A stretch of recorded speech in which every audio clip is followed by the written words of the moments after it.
Hola, en este vídeo vamos a ver cómo compartir la pantalla. Para eso tenemos que ser presentador y lo haremos desde aquí. Le daremos a compartir tu pantalla y ahora tenemos que seleccionar si queremos compartir toda la pantalla, si queremos compartir una ventana de aplicación, es decir, cualquier aplicación que tengamos abierta, o si queremos compartir una pestaña de Chrome. En este caso yo quiero compartir una ventana de aplicación que es un navegador donde tengo abierto el campus virtual y voy a hacer una pequeña navegación por encima para que el resto de usuarios lo vea. Entonces seleccionaría esta ventana y le daría a compartir.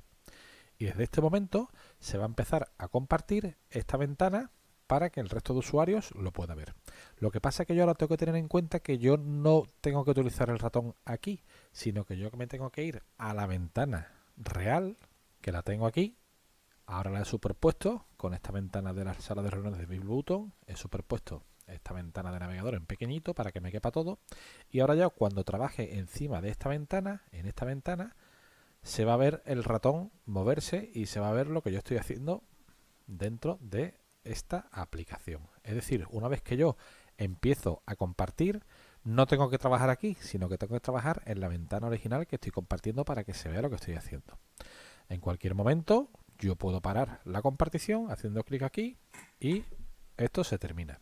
Entonces esta es la forma de compartir pantalla y es muy útil cuando queremos enseñarles a los alumnos lo que estamos haciendo directamente en las aplicaciones que tenemos en nuestro ordenador. Pues nada más, un saludo.